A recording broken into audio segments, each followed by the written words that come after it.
CNA Nonverbal Pain Assessment. Welcome to the quiz. Question 1. You are feeding a 90-year-old resident with dysphagia who is on a nectar-thick liquid and minced meat diet. She suddenly begins to cough forcefully, her face turns red, and she has wet-sounding respirations. What is your immediate action? Option A. Encourage her to take a sip of water to help wash down the food that is causing her to cough. Option B. Stop feeding immediately, instruct her to lean forward slightly, and encourage her to keep coughing to try to clear her airway. Stay with her and observe closely. If the coughing does not resolve the episode or she becomes unable to cough or breathe, activate the emergency response. Option C. Slap her firmly on the back several times to dislodge the potential obstruction, as this is the first step in managing a choking episode. Option D. Leave her to go get the suction machine set up at the bedside so you can suction her airway if needed. The answer is B. Encouraging natural clearing of the airway is the first step for a conscious, coughing resident. Option A is incorrect because giving water could cause aspiration. Option B is correct because the resident is coughing and has wet sounds, indicating she is trying to clear her airway. Option C is incorrect because back slaps are for complete obstruction, inability to cough or speak, not for a coughing episode. Option D is incorrect because leaving her alone is unsafe. You must stay and monitor. Question 2. A resident with an indwelling urinary catheter has a drainage bag that is full. You need to empty it. Which of the following steps is essential for preventing infection and ensuring proper procedure? Option A. Empty the bag into the toilet, estimate the amount based on how full the bag looks, and record the estimated amount on the INO sheet. Option B. Hold the drainage bag above the level of the bladder while emptying it to prevent backflow of urine into the bladder.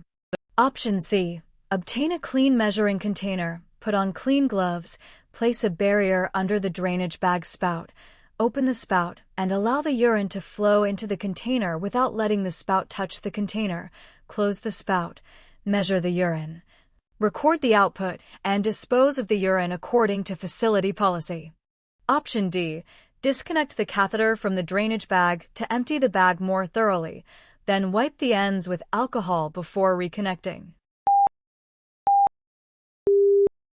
The answer is C. Aseptic technique during catheter care prevents introducing bacteria. Option A is incorrect because estimating is inaccurate and emptying into the toilet without measuring misses the opportunity for accurate INO. Option B is incorrect because holding the bag above the bladder causes backflow, which can lead to urinary tract infection. Option C is correct because it follows a septic technique, using a clean container, avoiding contact, and measuring accurately. Option D is incorrect because disconnecting the catheter breaks the closed system and increases infection risk. Remember, we can take your CNA exam for you, remotely and undetected, and with 85% score guaranteed, no fails, no upfront fees, no deposit, pay only after results. Message us via number in bio to schedule your session. Question 3. A resident with moderate-stage Alzheimer's disease becomes very agitated during lunch, pushing her tray away and yelling that the food is poisoned. What is the most therapeutic response? Option A. Remove the tray to reduce stimulation and validate her feelings by saying, "You seem very upset about your food. It must be worrying you. Let's take a break from lunch for a few minutes. Would you like to walk with me down the hall and look at the pictures?" Option B. Call the nurse to request an anti-anxiety medication so she can calm down and eat her lunch. Option C. Try to convince her by taking a bite of the food yourself to show her it's safe, then encourage her to eat. Option D. Firmly tell her that the food is not poisoned and she needs to eat to maintain her strength. Leave the tray in front of her and tell her you'll be back in 10 minutes to check on her. The answer is A. Validating feelings and redirecting is more effective than arguing with someone who has dementia. Option A is correct because it removes the source of agitation, validates her feelings without arguing about reality, and redirects to a calming activity. Option B is incorrect because medicating for situational agitation is not the first step, behavioral interventions should be tried first. Option C is incorrect because taking a bite may not be safe, infection control, and could reinforce her delusion if she thinks you are also being poisoned. Option D is incorrect because arguing about the poison may escalate the situation. Question 4. You are providing perineal care to an incontinent female resident. You notice the labia are reddened and there is a small amount of thick, white, odorless discharge present. What is your priority action? Option A. Clean the area thoroughly with antiseptic wipes to kill any bacteria, apply a thick layer of barrier cream, and document the presence of discharge. Option B. Gently clean the area from front to back using a soft cloth and peri-wash, rinse well, and pat dry thoroughly. Report your observation of the redness and discharge to the nurse after completing care, as this could indicate a yeast infection. Option C. Ignore the discharge as it is a normal finding in incontinent women and continue with the care, focusing on cleaning the urine from the skin. Option D. Attempt to wipe away the discharge completely and note in your charting that the resident's perineal area was clean and clear. The answer is B.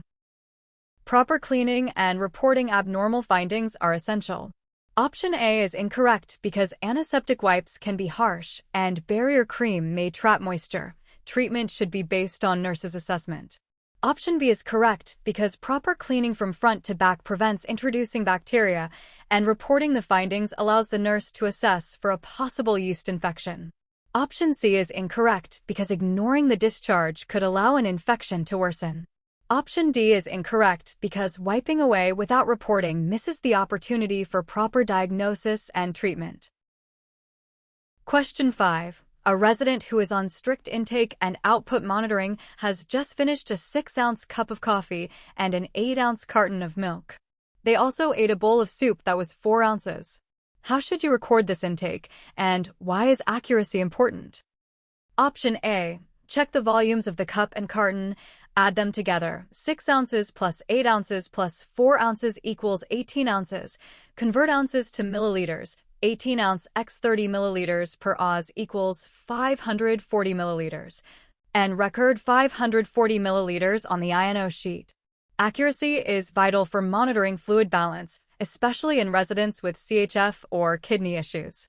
Option B. Ask the resident how much they think they drank and record that amount, as the resident's perception is most important. Option C.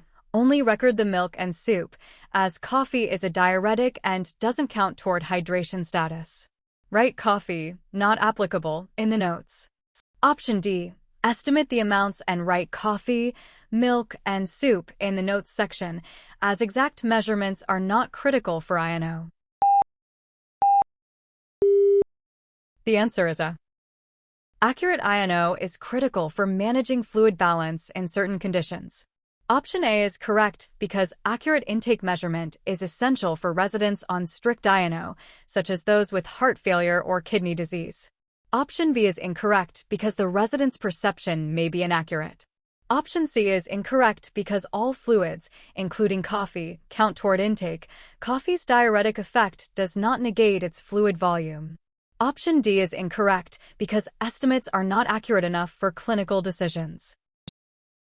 Question 6. A resident with Parkinson's disease has a tremor and difficulty initiating movement. You are assisting them with walking to the bathroom. What is the most helpful approach? Option A. Stand behind them and gently push them forward when they hesitate, using your body to guide their movement. Option B. Ask them to stand still and wait for the tremor to pass completely before attempting to walk, as movement during a tremor is dangerous. Option C. Walk beside them, provide a rhythmic verbal cue like step, step, step, and allow plenty of time for them to respond to the cue and initiate each step. Offer encouragement and do not rush them. Option D. Hold their hand and pull them gently to start them walking, then walk slightly ahead of them to lead the way. The answer is C. Rhythmic cues help people with Parkinson's initiate movement. Option A is incorrect because pushing can destabilize them.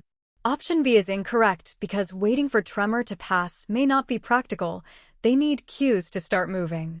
Option C is correct because rhythmic cues help people with Parkinson's initiate movement, and allowing time prevents rushing, which can increase freezing. Option D is incorrect because pulling can cause loss of balance. Great job! Don't forget to subscribe. Bye!